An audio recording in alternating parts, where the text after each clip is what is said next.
And now, I said, let me show in a figure how far our nature is enlightened or unenlightened. Behold, human beings living in an underground den, which has a mouth open towards the light and reaching all along the den. Here they have been from their childhood, and have their legs and necks chained, so that they cannot move and can only see before them, being prevented by the chains from turning round their heads. Above and behind them a fire is blazing at a distance, and between the fire and the prisoners there is a raised way, and you will see, if you look, how a low wall built along the way, like the screen which marionette players have in front of them, over which they show the puppets. I see. And do you see, I said, men passing along the wall, carrying all sorts of vessels and statues and figures of animals made of wood and stone and various materials, which appear over the wall? Some of them are talking, others silent. You have shown me a strange image, and they are strange prisoners. Like ourselves, I replied, and they see only their own shadows, or the shadows of one another, which the fire throws on the opposite wall of the cave. True, he said. How could they see anything but the shadows if they were never allowed to move their heads? And of the objects which are being carried in like manner they would only see the shadows? Yes, he said. And if they were able to converse with one another, would they not suppose that they were naming what was actually before them? Very true. And suppose, further, that the prison had an echo which came from the other side. Would they not be sure to fancy, when one of the passers-by spoke, that the voice which they heard came from the passing shadow? No question, he replied. To them, I said, the truth would be literally nothing but the shadows of the images. That is certain. And now look again, and see what will naturally follow if the prisoners are released and disabused of their error. At first, when any of them is liberated and compelled suddenly to stand up and turn his neck round and walk and look towards the light, he will suffer sharp pains. The glare will distress him, and he will be unable to see the realities of which in his former state he had seen the shadows. And then conceive some one saying to him that what he saw before was an illusion, but that now, when he is approaching nearer to being and his eye is turned towards more real existence, he has a clearer vision. What will be his reply? And you may further imagine that his instructor is pointing to the objects as they pass, and requiring him to name them. Will he not be perplexed? Will he not fancy that the shadows which he formerly saw are truer than the objects which are now shown to him? Far truer. And if he is compelled to look straight at the light, will he not have a pain in his eyes, which will make him turn away to take refuge in the objects of vision, which he can see, and which he will conceive to be in reality clearer than the things which are now being shown to him? True, he said. And suppose once more that he is reluctantly dragged up a steep and rugged ascent, and held fast until he is forced into the presence of the sun himself, is he not likely to be pained and irritated? When he approaches the light, his eyes will be dazzled, and he will not be able to see anything at all of what are now called realities. Not all in a moment, he said. He will require to grow accustomed to the sight of the upper world, and first he will see the shadows best, next the reflections of men and other objects in the water, and then the objects themselves. Then he will gaze upon the light of the moon and the stars and the spangled heaven, and he will see the sky and the stars by night better than the sun or the light of the sun by day. Certainly. Last of all, he will be able to see the sun, and not mere reflections of him in the water, but he will see him in his own proper place, and not in another, and he will contemplate him as he is. Certainly.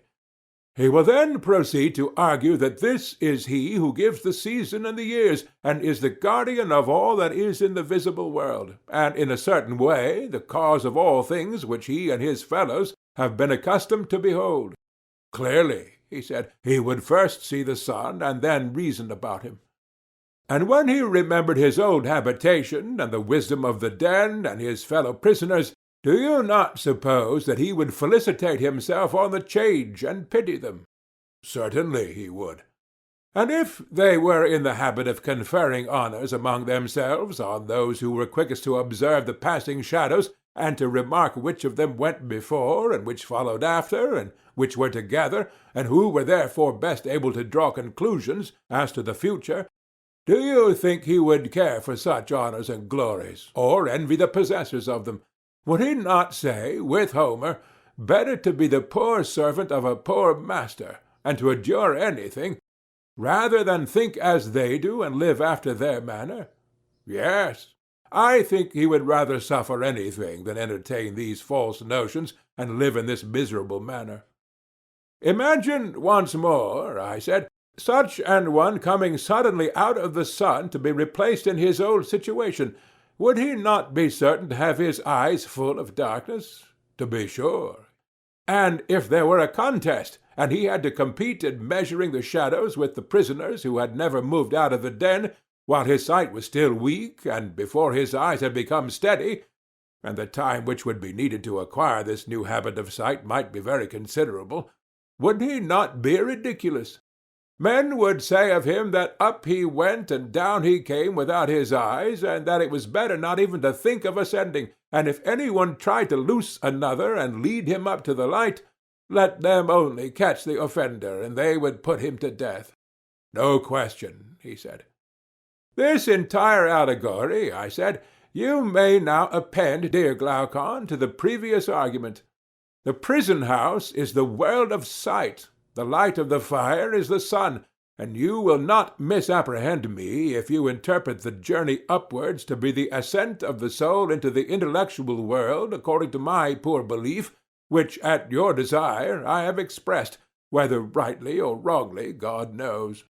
But whether true or false, my opinion is that in the world of knowledge the idea of good appears last of all, and is seen only with an effort, and when seen is also inferred to be the universal author of all things beautiful and right, parent of light and of the Lord of light in this visible world, and the immediate source of reason and truth in the intellectual, and that this is the power upon which he who would act rationally, either in public or private life, must have his eye fixed. I agree, he said, as far as I am able to understand you. Moreover, I said, you must not wonder that those who attain to this beatific vision are unwilling to descend to human affairs, for their souls are ever hastening into the upper world where they desire to dwell, which desire of theirs is very natural, if our allegory may be trusted. Yes, very natural. And is there anything surprising in one who passes from divine contemplations to the evil state of man, misbehaving himself in a ridiculous manner, if, while his eyes are blinking, and before he has become accustomed to the surrounding darkness, he is compelled to fight in courts of law, or in other places, about the images or the shadows of images of justice, and is endeavoring to meet the conceptions of those who have never yet seen absolute justice? Anything but surprising, he replied. Any one who has common sense will remember that the bewilderments of the eyes are of two kinds, and arise from two causes, either from coming out of the light or from going into the light, which is true of the mind's eye quite as much as of the bodily eye. And he who remembers this, when he sees any one whose vision is perplexed and weak, will not be too ready to laugh. He will first ask whether that soul of man has come out of the brighter life, and is unable to see because unaccustomed to the dark, or having turned from darkness to the day, is bedazzled by excess of light. And he will count the one happy in his condition and state of being, and he will pity the other. Or, if he have a mind to laugh at the soul which comes from below into the light, there will be more reason in this than in the laugh which greets him who returns from above out of the light into the den. That, he said, is a very just distinction. But then, if I am right, certain professors of education must be wrong when they say that they can put a knowledge into the soul which was not there before, like sight into blind eyes. They undoubtedly say this, he replied. Whereas our argument shows that the power and capacity of learning exists in the soul already, and that just as the eye was unable to turn from darkness to light without the whole body, so too the instrument of knowledge can only, by the movement of the whole soul, be turned from the world of becoming into that of being, and learned by degrees to endure the state of being, and of the brightest and best of being, or, in other words, of the good. Very true. And must there not be some art which will effect conversion in the easiest and quickest manner, not implanting the faculty of sight, for that exists already, but has been turned in the wrong direction, and is looking away from the truth? Yes, he said, such an art may be presumed. And whereas the other so-called virtues of the soul seem to be akin to bodily qualities, for even when they are not originally innate they can be implanted later by habit and exercise, the virtue of wisdom, more than anything else, contains a divine element which always remains, and by this conversion is rendered useful and profitable, or, on the other hand, hurtful and useless. Did you never observe the narrow intelligence flashing from the keen eye of a clever rogue, how eager he is, how clearly his paltry soul sees the way to his end? He is the reverse of blind, but his keen eyesight is forced into the service of evil, and he is mischievous in proportion to his cleverness. Very true, he said. But what if there had been a circumcision of such natures in the days of their youth, and they had been severed from those sensual pleasures, such as eating and drinking, which, like leaden weights, were attached to them at their birth, and which drag them down and turn the vision of their souls upon the things that are below? If, I say, they had been released from these impediments and turned in the opposite direction, the very same faculty in them would have seen the truth as keenly as they see what their eyes are turned to now. Very likely. Yes, I said, and there is another thing which is likely, or rather a necessary inference from what has preceded, that neither the uneducated and uninformed of the truth, nor yet those who never make an end of their education, will be able ministers of state. Not the former, because they have no single aim of duty which is the rule of all their actions, private as well as public, nor the latter, because they will not act at all except upon compulsion, fancying that they are already dwelling apart in the islands of the blessed. Very true, he replied. Then, I said, the business of us who are the founders of the state will be to compel the best minds to attain that knowledge which we have already shown to be the greatest of all. They must continue to ascend until they arrive at the good, but when they have ascended and seen enough, we must not allow them to do as they do now. What do you mean? I mean that they remain in the upper world. But this must not be allowed. They must be made to descend among the prisoners in the den, and partake of their labors and honors, whether they are worth having or not. But is not this unjust? He said. Ought we to give them a worse life when they might have a better? You have again forgotten, my friend, I said, the intention of the legislator, who did not aim to make any one class in the state happy above the rest.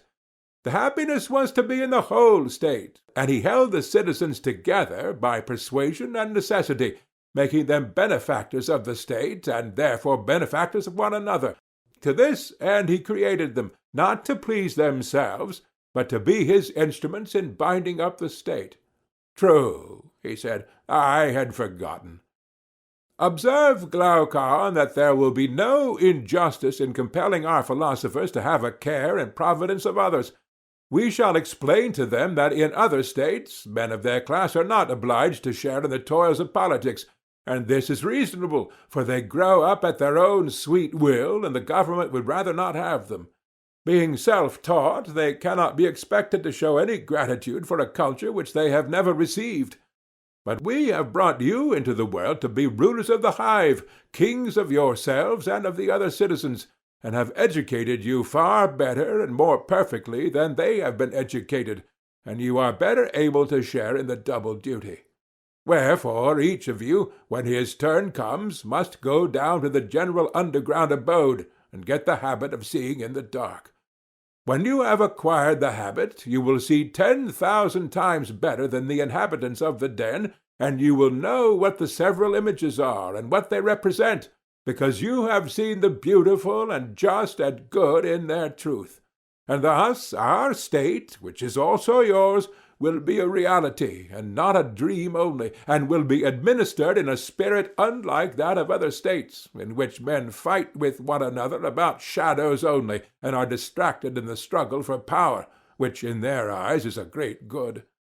Whereas the truth is that the state in which the rulers are most reluctant to govern is always the best and most quietly governed, and the state in which they are most eager the worst.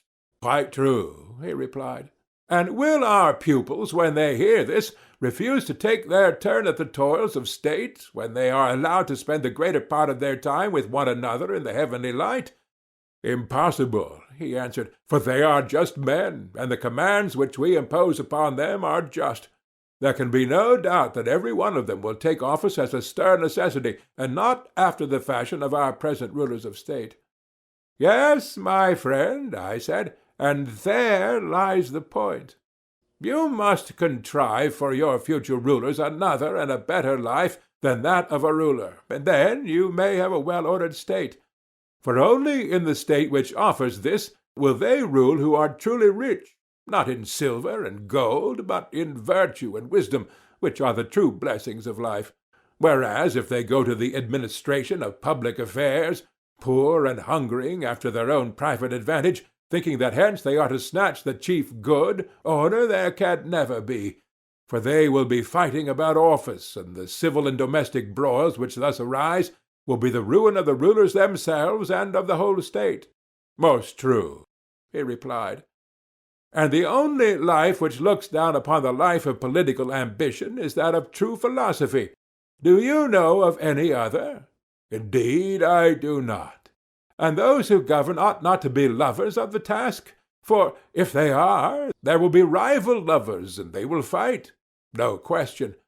Whom then are these whom we shall compel to be guardians? Surely they will be the men who are wisest about affairs of state, and by whom the state is best administered, and who at the same time have other honors, and another and a better life than that of politics. They are the men, and I will choose them, he replied. And now shall we consider in what way such guardians will be produced, and how they are to be brought from darkness to light, as some are said to have ascended from the world below to the gods? By all means. The process, I said, is not the turning over of an oyster shell, an allusion to a game in which two parties fled or pursued according as an oyster shell, which was thrown into the air, fell with the dark or light side uppermost. But the turning round of a soul passing from a day, which is little better than night, to the true day of being, that is, the ascent from below, which we affirm to be true philosophy? Quite so. And should we not inquire what sort of knowledge has the power of effecting such a change? Certainly. What sort of knowledge is there which would draw the soul from becoming to being? And another consideration has just occurred to me. You will remember that our young men are to be warrior athletes? Yes, that was said. Then this new kind of knowledge must have an additional quality. What quality? Usefulness in war. Yes, if possible. There were two parts in our former scheme of education, were there not? Just so. There was gymnastic, which presided over the growth and decay of the body, and may therefore be regarded as having to do with generation and corruption. True. Then that is not the knowledge which we are seeking to discover? No. But what do you say of music, which also entered to a certain extent into our former scheme? Music, he said, as you will remember, was the counterpart of gymnastic, and trained the guardians by the influences of habit, by harmony making them harmonious, by rhythm rhythmical, but not giving them science, and the words, whether fabulous or possibly true, had kindred elements of rhythm and harmony in them. But in music there was nothing which tended to that good which you are now seeking. You are most accurate, I said, in your recollection. In music there certainly was nothing of the kind, but what branch of knowledge is there, my dear Glaucon, which is of the desired nature, since all the useful arts were reckoned mean by us? Undoubtedly, and yet if music and gymnastics are excluded, and the arts are also excluded, what remains? Well, I said, there may be nothing left of our special subjects, and then we shall have to take something which is not special, but of universal application. What may that be? A something which all arts and sciences and intelligences use in common, and which every one first has to learn among the elements of education. What is that? The little matter of distinguishing 1, 2, and 3. In a word, number and calculation. Do not all arts and sciences necessarily partake of them? Yes. Then the art of war partakes of them? To be sure. Then Palamedes, whenever he appears in tragedy, proves Agamemnon ridiculously unfit to be a general. Did you never remark how he declares that he had invented number, and had numbered the ships, and set in array the ranks of the army at Troy, which implies that they had never been numbered before, and Agamemnon must be supposed literally to have been incapable of counting his own feet? How could he, if he was ignorant of number? And if that is true, what sort of general must he have been? I should say a very strange one, if this was as you say. Can we deny that a warrior should have a knowledge of arithmetic? Certainly he should, if he is to have the smallest understanding of military tactics, or indeed, I should rather say, if he is to be a man at all. I should like to know whether you have the same notion which I have of this study. What is your notion? It appears to me to be a study of the kind which we are seeking, and which leads naturally to reflection, but never to have been rightly used, for the true use of it is simply to draw the soul towards being. Will you explain your meaning? He said. I will try, I said, and I wish you would share the inquiry with me, and say yes or no when I attempt to distinguish in my own mind what branches of knowledge have this attracting power, in order that we may have clearer proof that arithmetic is, as I suspect, one of them. Explain, he said. I mean to say that objects of sense are of two kinds. Some of them do not invite thought because the sense is an inadequate judge of them, while in the case of other objects, sense is so untrustworthy that further inquiry is imperatively demanded. You are clearly referring, he said, to the manner in which the senses are imposed upon by distance, and by painting in light and shade. No, I said, that is not at all my meaning. Then what is your meaning? When speaking of uninviting objects, I mean those which do not pass from one sensation to the opposite. Inviting objects are those which do. In this latter case, the sense coming upon the object, whether at a distance or near, gives no mere vivid idea of anything in particular than of its opposite. An illustration will make my meaning clearer. Here are 3 fingers, a little finger, a second finger, and a middle finger. Very good. You may suppose that you have seen quite close. And here comes the point. What is it? Each of them equally appears a finger, whether seen in the middle or at the extremity, whether white or black or thick or thin, it makes no difference. A finger is a finger all the same. In these cases a man is not compelled to ask of thought the question, what is a finger? For the sight never intimates to the mind that a finger is other than a finger. True. And therefore, I said, as we might expect, there is nothing here which invites or excites intelligence. There is not, he said. But is this equally true of the greatness and smallness of the fingers? Can sight adequately perceive them? And is no difference made by the circumstance that one of the fingers is in the middle and another at the extremity? And in like manner, does the touch adequately perceive the qualities of thickness or thinness, or of softness or hardness? And so of the other senses. Do they give perfect intimations of such matters?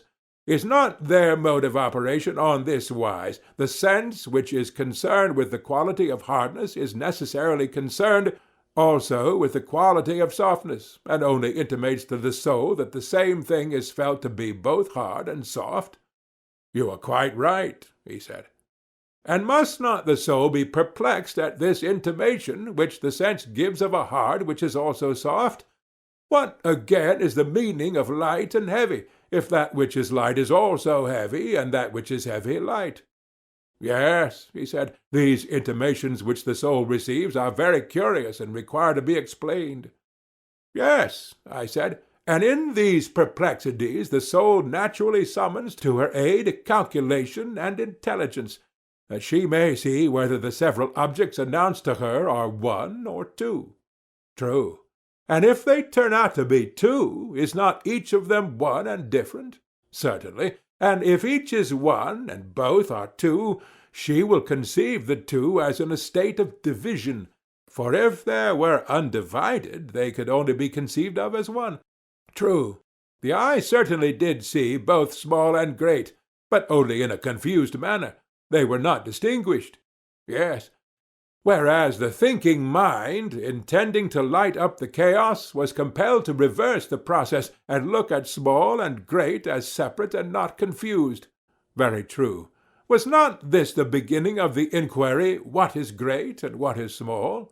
Exactly so, and thus arose the distinction of the visible and the intelligible. Most true. This was what I meant when I spoke of impressions which invited the intellect, or the reverse.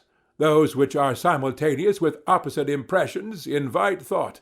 Those which are not simultaneous do not. I understand, he said, and agree with you. And to which class do unity and number belong? I do not know, he replied. Think a little, and you will see that what has preceded will supply the answer. For if simple unity could be adequately perceived by the sight or by any other sense, then, as we were saying in the case of the finger, there would be nothing to attract towards being. But when there is some contradiction always present, and one is the reverse of one and involves the conception of plurality, then thought begins to be aroused within us, and the soul, perplexed and wanting to arrive at a decision, asks, what is absolute unity? This is the way in which the study of the one has a power of drawing and converting the mind to the contemplation of true being. And surely, he said, this occurs notably in the case of one, for we see the same thing to be both one and infinite in multitude. Yes, I said, and this being true of one must be equally true of all number? Certainly. And all arithmetic and calculation have to do with number? Yes. And they appear to lead the mind towards truth? Yes, in a very remarkable manner. Then this is knowledge of the kind for which we are seeking, having a double use, military and philosophical. For a man of war must learn the art of number, or he will not know how to array his troops, and the philosopher also, because he has to rise out of the sea of change and lay hold of true being, and therefore he must be an arithmetician. That is true.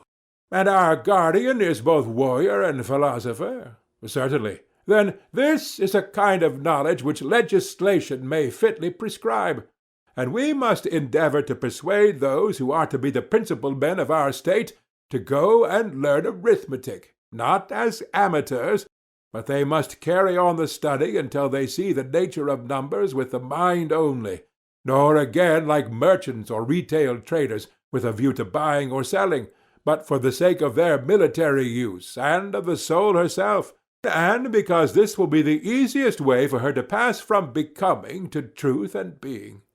That is excellent. Yes, I said. And now, having spoken of it, I must add how charming the science is, and in how many ways it induces to our desired end, if pursued in the spirit of a philosopher, and not of a shopkeeper. How do you mean? I mean, as I was saying, that arithmetic has a very great and elevating effect, compelling the soul to reason about abstract number, and rebelling against the introduction of visible or tangible objects into the argument. You know how steadily the masters of the art repel and ridicule anyone who attempts to divide absolute unity when he is calculating, and if you divide, they multiply, meaning either, 1, that they integrate the number because they deny the possibility of fractions, or 2, that division is regarded by them as a process of multiplication, for the fractions of 1 continue to be units, taking care that 1 shall continue 1 and not become lost in fractions. That is very true. Now, suppose a person were to say to them, "Oh, my friends, what are these wonderful numbers about which you are reasoning, in which, as you say, there is a unity such as you demand, and each unit is equal, invariable, indivisible?" What would they answer? They would answer, as I should conceive, that they were speaking of those numbers which can only be realized in thought. Then you see that this knowledge may be truly called necessary, necessitating, as it clearly does, the use of the pure intelligence in the attainment of pure truth. Yes, that is a marked characteristic of it. And have you further observed that those who have a natural talent for calculation are generally quick at every other kind of knowledge, and even the dull, if they have had an arithmetical training, although they may derive no other advantage from it, always become much quicker than they would otherwise have been? Very true, he said. And indeed you will not easily find a more difficult study, and not many as difficult. You will not. And for all these reasons, arithmetic is a kind of knowledge in which the best natures should be trained, and which must not be given up. I agree.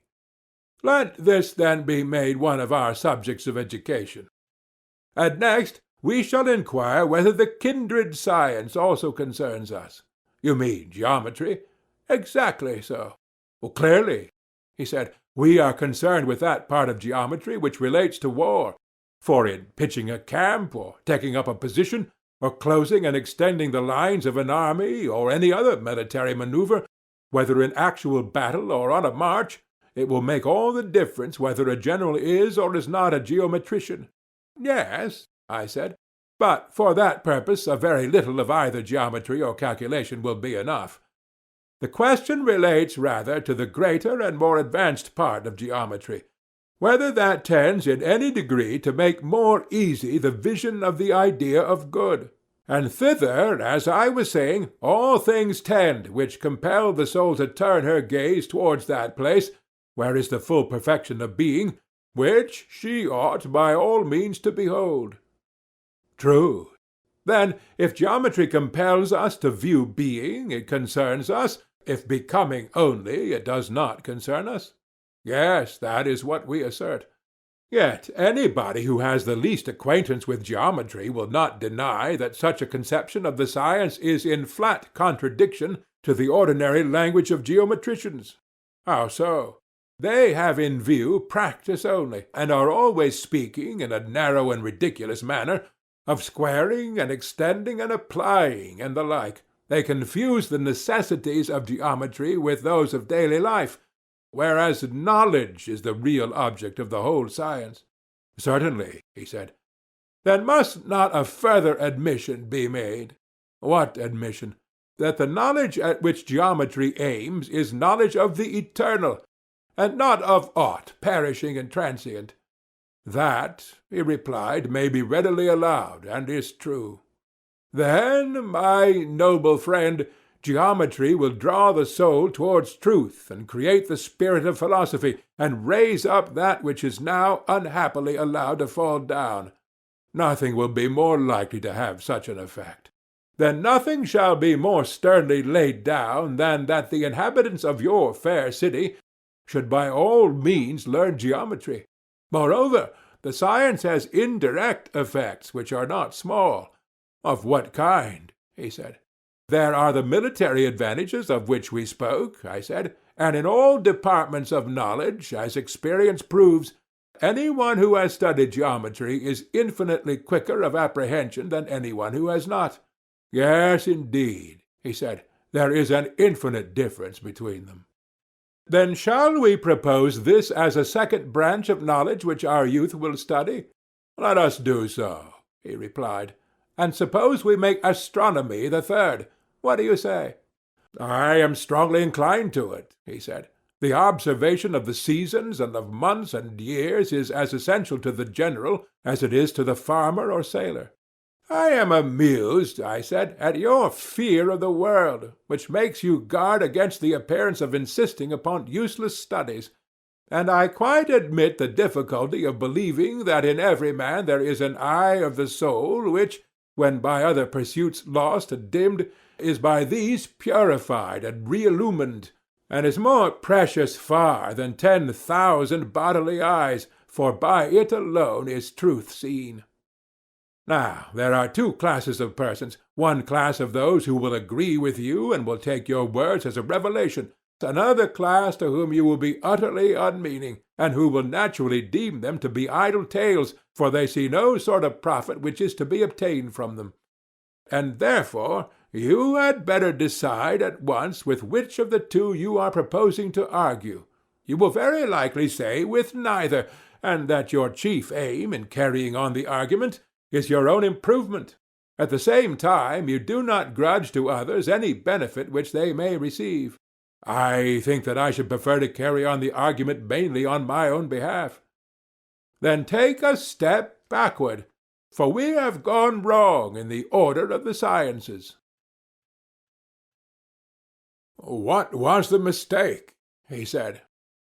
After plane geometry, I said, we proceeded at once to solids in revolution, instead of taking solids in themselves, whereas after the second dimension, the third, which is concerned with cubes and dimensions of depth, ought to have followed.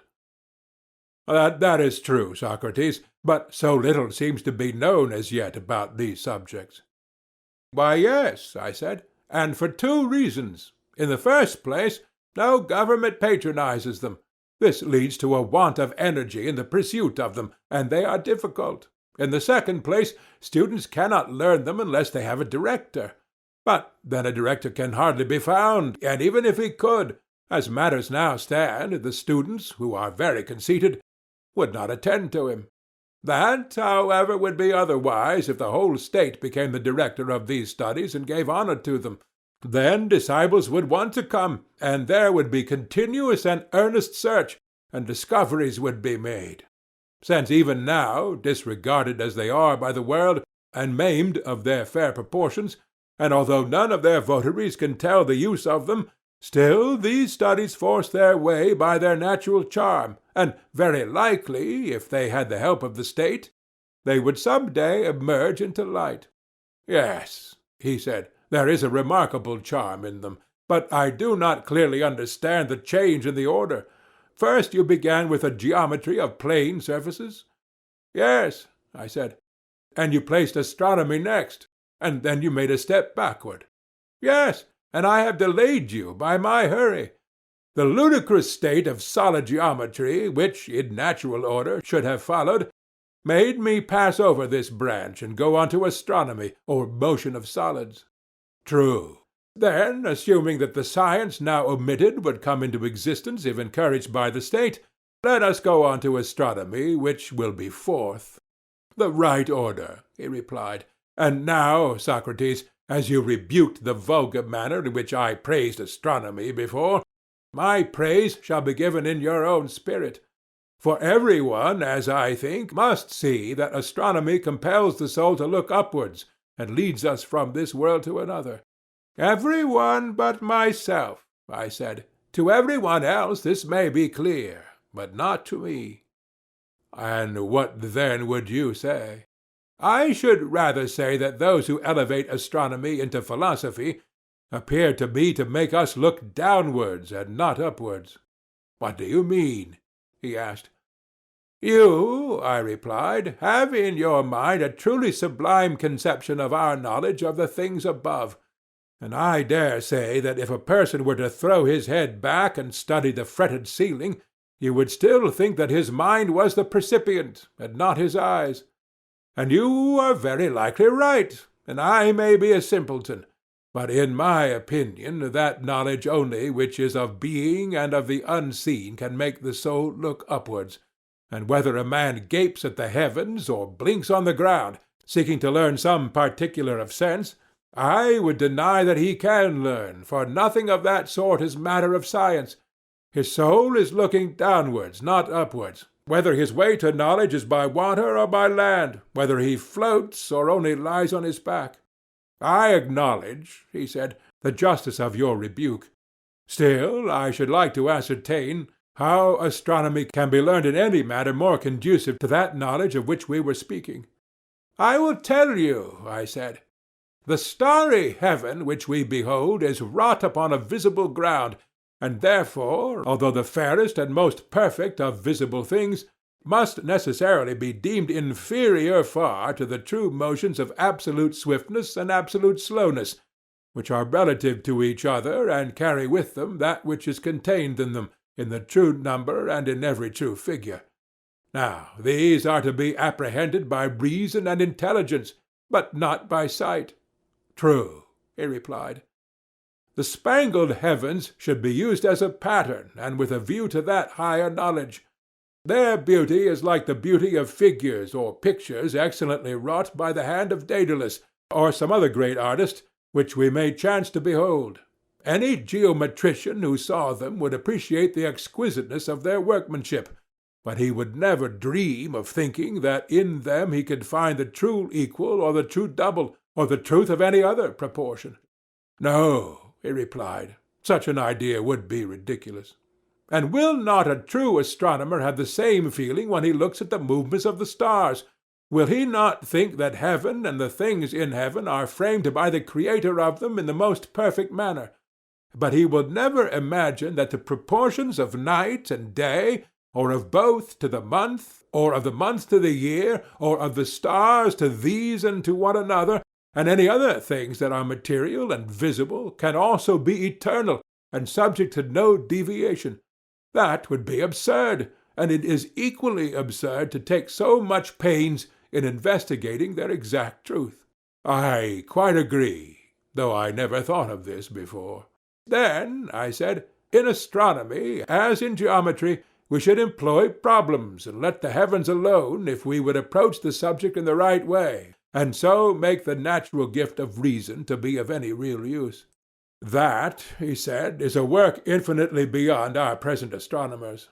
Yes, I said, and there are many other things which must also have a similar extension given to them, if our legislation is to be of any value. But can you tell me of any other suitable study? No, he said, not without thinking.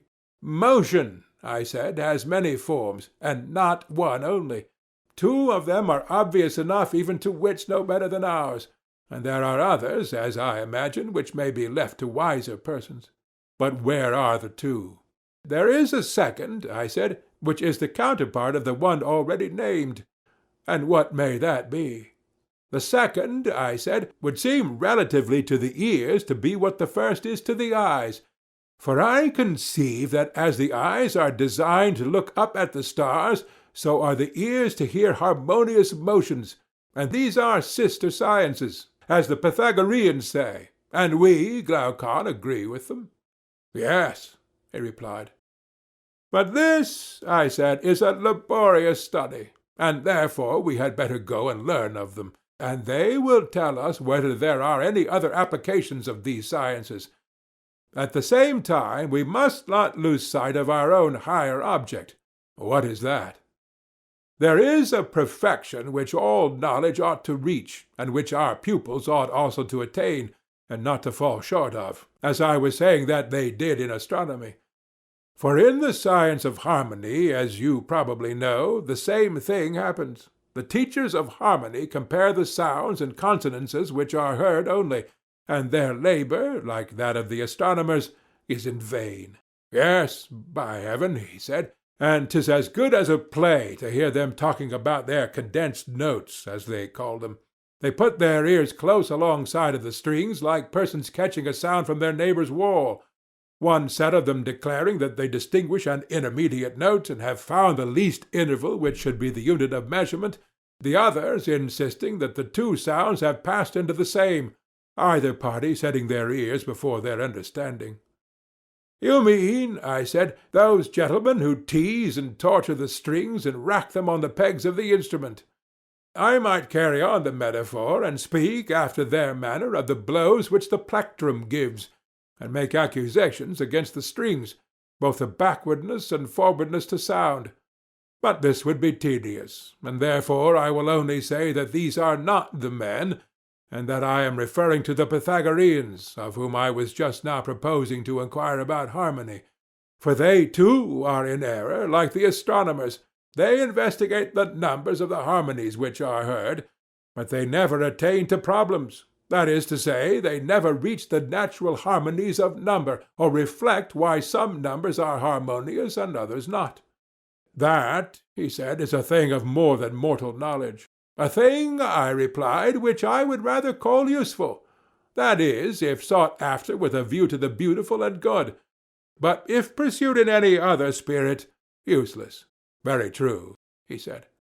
Now, when all these studies reach the point of intercommunion and connection with one another, and come to be considered in their mutual affinities, then, I think, but not till then, will the pursuit of them have a value for our objects. Otherwise there is no profit in them. I suspect so. But you are speaking, Socrates, of a vast work. What do you mean? I said. The prelude, or what?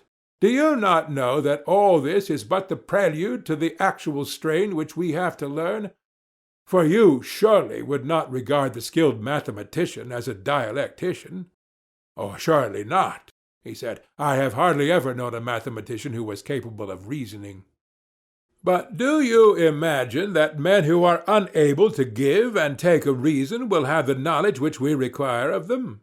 Neither can this be supposed. And so, Glaucon, I said, we have at last arrived at the hymn of dialectic. This is that strain which is of the intellect only, but which the faculty of sight will nevertheless be found to imitate. For sight, as you may remember, was imagined by us after a while to behold the real animals and stars, and last of all the sun himself. And so with dialectic. When a person starts on the discovery of the absolute by the light of reason only, and without any assistance of sense, and perseveres until by pure intelligence he arrives at the perception of the absolute good, he at last finds himself at the end of the intellectual world, as in the case of sight at the end of the visible. Exactly. Then this is the progress which you call dialectic? True. But the release of the prisoners from chains, and their translation from the shadows to the images and to the light, and the ascent from the underground den to the sun, while in his presence they are vainly trying to look on animals and plants and the light of the sun, but are able to perceive even with their weak eyes the images in the water, which are divine, and are the shadows of true existence, not shadows of images cast by the light of fire, which, compared with the sun, is only an image. This power of elevating the highest principle in the soul to the contemplation of that which is best in existence, with which we may compare the raising of that faculty which is the very light of the body to the sight of that which is brightest in the material and visible world, this power is given, as I was saying, by all that study and pursuit of the arts which has been described. I agree in what you are saying, he replied, which may be hard to believe, yet from another point of view is harder still to deny. This, however, is not a theme to be treated of in passing only, but will have to be discussed again and again. And so, whether our conclusion be true or false, let us assume all this, and proceed at once from the prelude or preamble to the chief strain, and describe that in like manner. Say, then, what is the nature and what are the divisions of dialectic, and what are the paths which lead thither? For these paths will also lead to our final rest. Dear Glaucon, I said, you will not be able to follow me here, though I would do my best, and you should behold not an image only, but the absolute truth, according to my notion. Whether what I told you would or would not have been a reality, I cannot venture to say. But you would have seen something like reality, of that I am confident. Doubtless, he replied. But I must also remind you that the power of dialectic alone can reveal this, and only to one who is a disciple of the previous sciences. Of that assertion you may be as confident as of the last. And assuredly no one will argue that there is any other method of comprehending by any regular process all true existence, or of ascertaining what each thing is in its own nature. For the arts in general are concerned with the desires or opinions of men, or are cultivated with a view to production and construction, or for the preservation of such productions and constructions. And as to the mathematical sciences, which, as we were saying, have some apprehension of true being, geometry and the like, they only dream about being, but never can they behold the waking reality so long as they leave the hypotheses which they use unexamined, and are unable to give an account of them. For when a man knows not his own first principle, and when the conclusion and immediate steps are also constructed out of he knows not what, how can he imagine that such a fabric of convention can ever become science? Impossible, he said. Then dialectic, and dialectic alone, goes directly to the first principle, and is the only science which does away with hypotheses in order to make her ground secure. The eye of the soul, which is literally buried in an outlandish slough, is by her gentle aid lifted upwards, and she uses as handmaids and helpers in the work of conversion the sciences which we have been discussing. Custom terms them sciences, but they ought to have some other name, implying greater clearness than opinion, and less clearness than science. And this, in our previous sketch, was called understanding. But why should we dispute about names, when we have realities of such importance to consider? Why, indeed, he said, when any name will do which expresses the thought of the mind with clearness. At any rate, we are satisfied, as before, to have 4 divisions, 2 for intellect and 2 for opinion, and to call the first division science, the second understanding, the third belief, and the fourth perception of shadows, opinion being concerned with becoming, and intellect with being. And so, to make a proportion, as being is to becoming, so is pure intellect to opinion. And as intellect is to opinion, so is science to belief, and understanding to the perception of shadows. But let us defer the further correlation and subdivision of the subjects of opinion and of intellect, for it will be a long inquiry, many times longer than this has been. As far as I understand, he said, I agree. And do you also agree, I said, in describing the dialectician as one who attains a conception of the essence of each thing, and he who does not possess, and is therefore unable to impart this conception, in whatever degree he fails, may in that degree also be said to fail in intelligence? Will you admit so much? Yes, he said, how can I deny it? And would you say the same of the conception of the good? Until the person is able to abstract and define rationally the idea of good, and unless he can run the gauntlet of all objections and is ready to disprove them, not by appeals to opinion but to absolute truth, never faltering at any step of the argument, unless he can do all this, you would say that he knows neither the idea of good nor any other good. He apprehends only a shadow, if anything at all, which is given by opinion and not by science. Dreaming and slumbering in this life, before he is well awake here, he arrives at the world below, and has his final quietus. In all that I should most certainly agree with you. And surely you would not have the children of your ideal state, whom you are nurturing and educating, if the ideal ever becomes a reality, you would not allow the future rulers to be like posts, having no reason in them, and yet to be set in authority over the highest matters? Certainly not. Then you will make a law that they shall have such an education as will enable them to attain the greatest skill in asking and answering questions? Yes, he said, you and I together will make it. Dialectic, then, as you will agree, is the coping stone of the sciences, and is set over them. No other science can be placed higher. The nature of knowledge can no further go. I agree, he said. But to whom we are to assign these studies, and in what way they are to be assigned, are questions which remain to be considered. Yes, clearly. You remember, I said, how the rulers were chosen before. Certainly, he said. The same natures must still be chosen, and the preference again given to the surest and the bravest, and, if possible, to the fairest. And, having noble and generous tempers, they should also have the natural gifts which will facilitate their education. And what are these? Such gifts as keenness and ready powers of acquisition, for the mind more often faints from the severity of study than from the severity of gymnastics. The toil is more entirely the mind's own, and is not shared with the body. Very true, he replied. Further, he of whom we are in search should have a good memory, and be an unwearied solid man who is a lover of labor in any line, or he will never be able to endure the great amount of bodily exercise and to go through all the intellectual discipline and study which we require of him. Certainly, he said, he must have natural gifts. The mistake at present is that those who study philosophy have no vocation, and this, as I was before saying, is the reason why she has fallen into disrepute. Her true sons should take her by the hand, and not bastards. What do you mean? In the first place, her votary should not have a lame or halting industry. I mean that he should not be half industrious and half idle.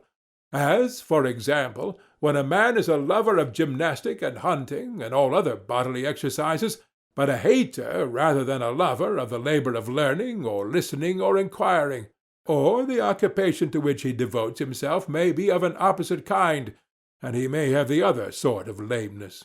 Certainly, he said. And as to truth, I said, is not a soul equally to be deemed halt and lame which hates voluntary falsehood, and is extremely indignant at herself and others when they tell lies, but is patient of involuntary falsehood, and does not mind wallowing like a swinish beast in the mire of ignorance, and has no shame at being detected? To be sure. And again, in respect of temperance, courage, magnificence, and every other virtue, should we not carefully distinguish between the true son and the bastard? For where there is no discernment of such qualities, states and individuals unconsciously err, and the state makes a ruler and the individual a friend of one who, being defective in some part of virtue, is in a figure lame or a bastard. That is very true, he said. All these things, then, will have to be carefully considered by us, and if only those whom we introduce to this vast system of education and training are sound in body and mind, justice herself will have nothing to say against us, and we shall be the saviors of the Constitution and of the State.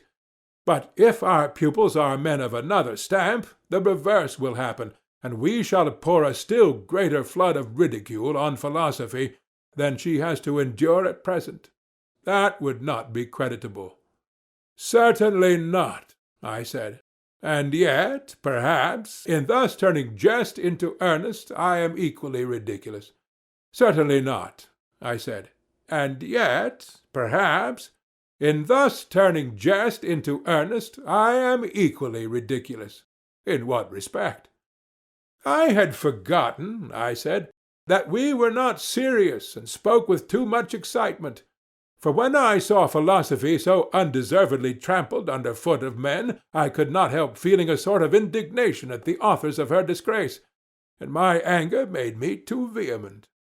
Indeed, I was listening and did not think so. But I, who am the speaker, felt that I was.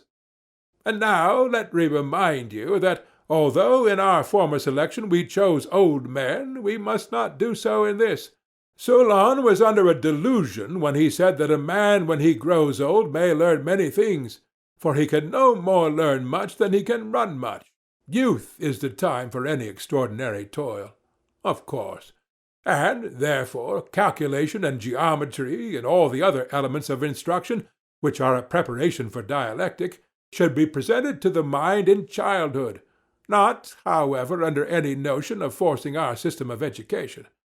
Why not?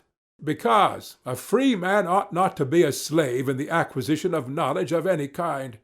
Bodily exercise, when compulsory, does no harm to the body, but knowledge which is acquired under compulsion obtains no hold on the mind. Very true.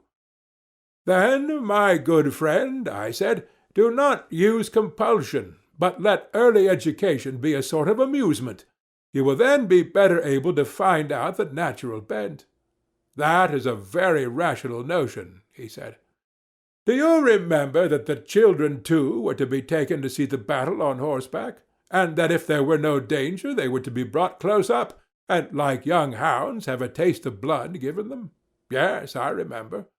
The same practice may be followed, I said, in all these things, labors, lessons, dangers, and he who is most at home in all of them ought to be enrolled in a select number. At what age? At the age when the necessary gymnastics are over. The period, whether of 2 or 3 years, which passes in this sort of training, is useless for any other purpose. For sleep and exercise are unpropitious to learning, and the trial of who is first in gymnastic exercises is one of the most important tests to which our youth are subjected. Certainly, he replied. After that time, those who are selected from the class of 20 years old will be promoted to higher honor, and the sciences which they learned without any order in their early education will now be brought together, and they will be able to see the natural relationship of them to one another and to true being. Yes, he said, that is the only kind of knowledge which takes lasting root. Yes, I said, and the capacity for such knowledge is the great criterion of dialectical talent. The comprehensive mind is always the dialectical. I agree with you.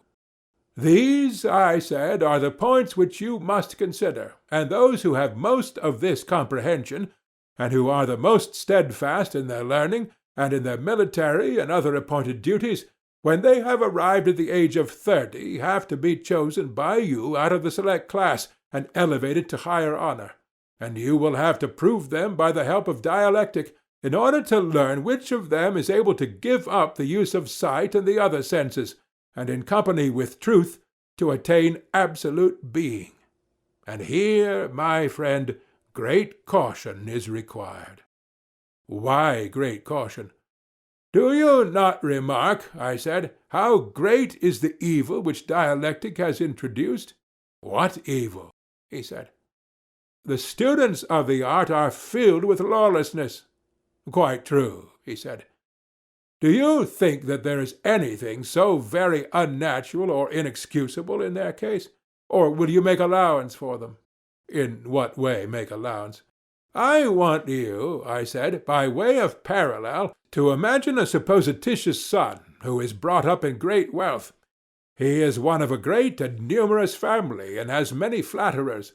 When he grows up to manhood, he learns that his alleged are not his real parents, but who are the real he is unable to discover. Can you guess how he will be likely to behave towards his flatterers and his supposed parents, first of all during the period when he is ignorant of the false relation, and then again when he knows? Or shall I guess for you? If you please. Then I should say that while he is ignorant of the truth, he will be likely to honor his father and his mother and his supposed relations more than the flatterers. He will be less inclined to neglect them when in need, or to do or say anything against them, and he will be less willing to disobey them in any important matter. He will. But when he has made the discovery, I should imagine that he would diminish his honor and regard for them, and would become more devoted to the flatterers.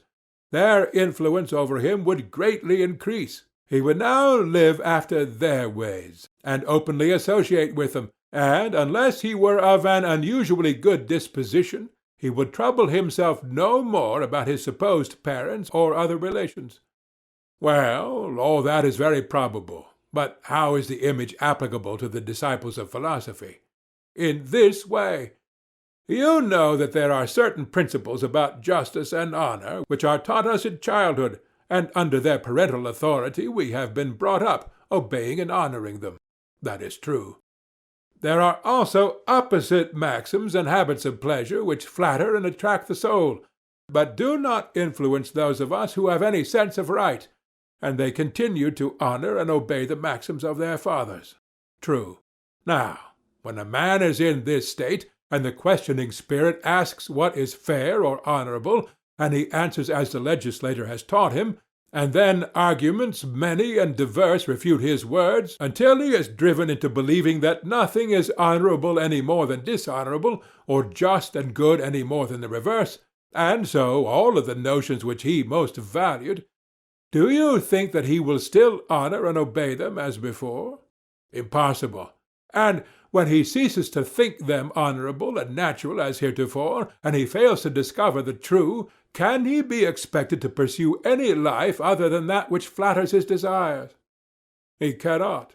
And from being a keeper of the law he is converted into a breaker of it? Unquestionably. Now, all this is very natural in students of philosophy such as I have described, and also, as I was just now saying, most excusable. Yes, he said, and I may add pitiable. Therefore, that your feelings may not be moved to pity about our citizens who are now 30 years of age, every care must be taken in introducing them to dialectic. Certainly. There is a danger lest they should taste the dear delight too early. For youngsters, as you may have observed, when they first get the taste in their mouths, argue for amusement, and are always contradicting and refuting others in imitation of those who refute them. Like puppy dogs, they rejoice in pulling and tearing at all who come near them. Yes, he said, there is nothing which they like better.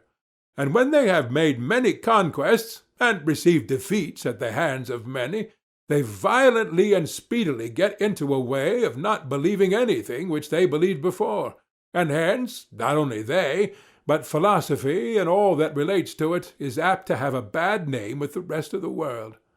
Too true, he said. But when a man begins to get older, he will no longer be guilty of such insanity. He will imitate the dialectician who is seeking for truth, and not the eristic, who is contradicting for the sake of amusement. And the greater moderation of his character will increase, instead of diminishing, the honor of the pursuit. Very true, he said. And did we not make special provision for this, when we said that the disciples of philosophy were to be orderly and steadfast, not, as now, any chance aspirant or intruder? Very true. Suppose, I said, the study of philosophy to take the place of gymnastics, and to be continued diligently and earnestly and exclusively for twice the number of years which were passed in bodily exercise. Will that be enough? Would you say 6 or 4 years? He asked. Say 5 years, I replied. At the end of the time they must be sent down again into the den, and compelled to hold any military or other office which young men are qualified to hold. In this way they will get their experience of life, and there will be an opportunity of trying whether, when they are drawn all manner of ways by temptation, they will stand firm or flinch. And how long is this stage of their lives to last? 15 years, I answered. And when they have reached 50 years of age, then let those who still survive, and have distinguished themselves in every action of their lives, and in every branch of knowledge, come at last to their consummation. The time has now arrived at which they must raise the eye of the soul to the universal light which lightens all things, and behold the absolute good. For that is the pattern according to which they are to order the state and the lives of individuals, and the remainder of their own lives also. Making philosophy their chief pursuit, but, when their turn comes, toiling also at politics and ruling for the public good, not as though they were performing some heroic action, but simply as a matter of duty. And when they have brought up in each generation others like themselves, and left them in their place to be governors of the state, then they will depart to the islands of the blessed and dwell there. And the city will give them public memorials and sacrifices, and honor them, if the Pythian oracle consent, as demigods, but, if not, as in any case blessed and divine. You are a sculptor, Socrates, and have made statues of our governors faultless in beauty. Yes, I said, Glaucon, and of our governesses too. For you must not suppose that what I have been saying applies to men only, and not to women as far as their natures can go. There you are right, he said, since we have made them to share in all things like the men. Well, I said, and you would agree, would you not, that what has been said about the state and the government is not a mere dream, and although difficult, not impossible, but only possible in the way which has been supposed. That is to say, when the true philosopher-kings are born in a state, one or more of them, despising the honors of this present world which they deem mean and worthless, esteeming above all things right and the honor that springs from right, and regarding justice as the greatest and most necessary of all things, whose ministers they are, and whose principles will be exalted by them when they set in order their own city, how will they proceed?